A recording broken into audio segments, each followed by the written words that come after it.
soul with it. Yeah.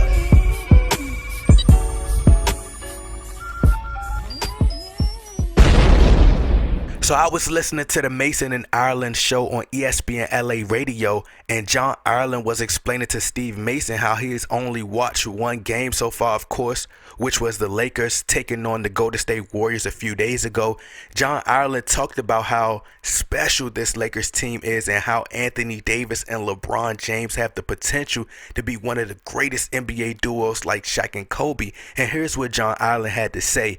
He says, the Lakers have lightning in a bottle with these two guys. I'm telling you, I don't want to be accused of too much hyperbole here, but I covered the Shaq and Kobe era and watched them two Hall of Famers go play together hand in hand and figure out what their strengths and weaknesses is.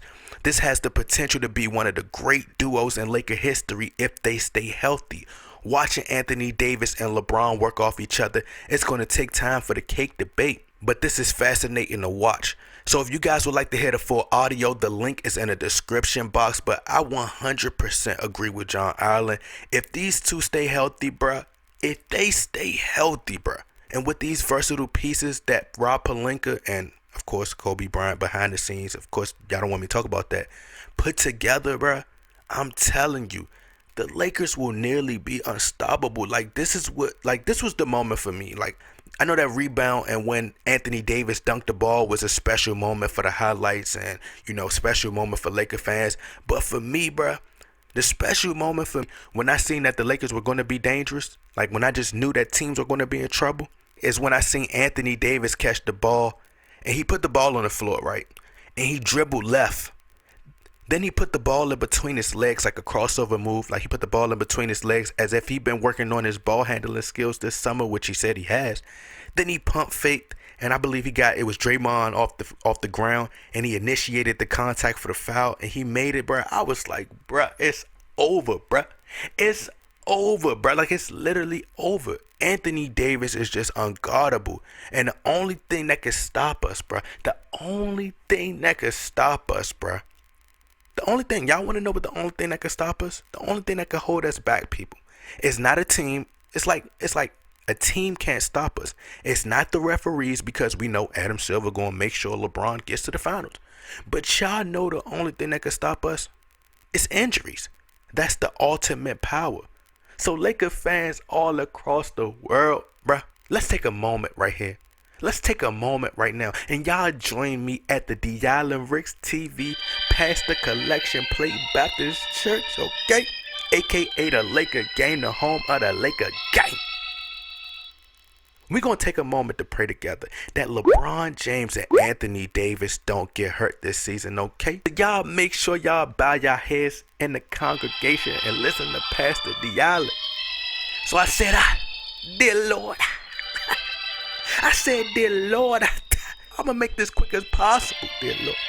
But I need you to use all your superpowers, dear Lord. I need you to use all your powers, all your mightiness, all your global force to make sure these two greats, I need you to make sure these two greats that you created stay healthy. Let them be injury free. Hold on, let me repeat that. Did y'all hear how that rhyme? I said, let them be injury free.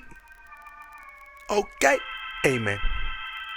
So now that we got that prayer out the way, in all seriousness though, just based on what I saw the other night, our size will really bother teams offensively and defensively. And as long as the Lakers be physical on defense and aggressive, I have the Lakers winning at least 55 or 50, probably 56 games or more, bro. Everything I seen, I wasn't surprised because I love basketball and I study the game. And when people was like, no, don't trade the young core, I kept saying, bro, the only way I would make a trade, and I stayed consistent on this. You could go back and watch, you can go back in my archives and look. I said, the only way I make a trade is if the Lakers trade for Anthony Davis or Kawhi Leonard. And I knew if we got either one of them, we'd be special. It would have been better, it would have been special if we got both of them, but we didn't, I really enjoy seeing LeBron James and Anthony Davis in pick and rolls, because it's like Anthony Davis said, you got to pick your poison. And you got to pick your poison. And Anthony Davis can shoot too. He can shoot as well. So we're going to see him in a lot of pick and pop scenarios. So I'm telling y'all, like, the Lakers are going to be lethal. I still think Anthony Davis will win his first regular season year as a Los Angeles Laker. I think he will average probably about 28 points per game, maybe even 30 points per game, like 11 to 12 rebounds.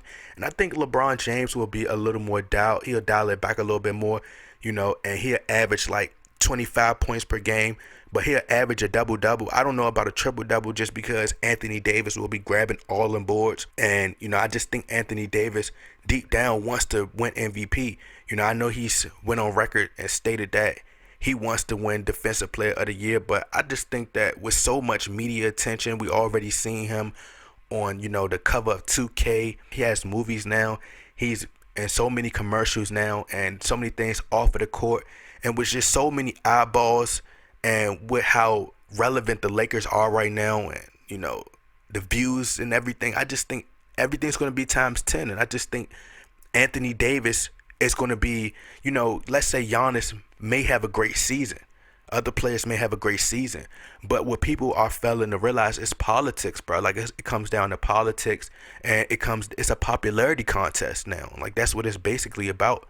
So that's why Russell Westbrook triple doubles, overshadow other players were doing that season, because of those triple doubles.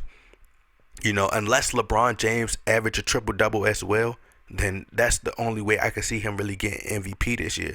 But as far as like Dwight Howard, there are people who's like, man, Dwight Howard don't have his hops anymore and things like that. But my issue with Dwight Howard, what I seen is, because I still feel like the Lakers should have went, in the direction of signing either Maurice Spates or Joakim Noah instead of Dwight Howard.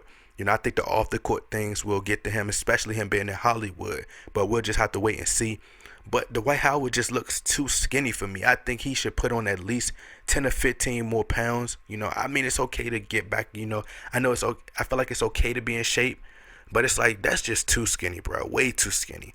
And lastly, as far as the LeBron James, comparing them, LeBron and AD to Kobe and Shaq, nah, bro. Nah, not quite, bro. Like, I literally watched them growing up. I watched the game. I know, John Ireland was covering the games, but bruh, I don't care. When my brother, the reason I became a Laker fan, like I said, is because I wanted to follow my brother. My brother liked the Cowboys, and I thought he was a Laker fan, but when I found out he wasn't, it was too late. Kobe with the Bush, I had already, had been caught. Like, I had already was like, man, I'm stuck. Like, I was already stuck. And like Dr. Jerry Buss always says, once you're a Laker fan, you're always going to be a Laker fan. And that's the one of the truest things I ever heard. So I can't compare them. I'm not going to compare them to Kobe and Shaq. I would say more of, Magic and Kareem is probably a better comparison to me. Because one, they don't have Phil Jackson coaching them. Shaq was just so dominant and just physically like this diesel bully. And LeBron and Shaq, they kind of remind me more of each other in some ways, and like in so many ways more than Kobe and LeBron, in terms of like mentality and, business ventures and things off of the court. Shaq played for the Cavaliers, but that was late in his career. But, LeBron went to Miami just like Shaq went to Miami.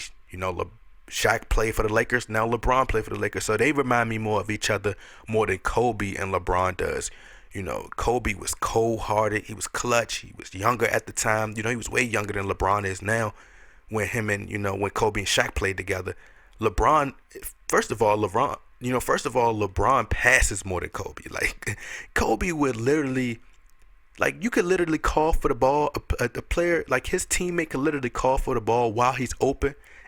And Kobe will smile at him while shooting the ball. Like, that's how savage Kobe was, okay? But, of course, Kobe, my favorite player of all time.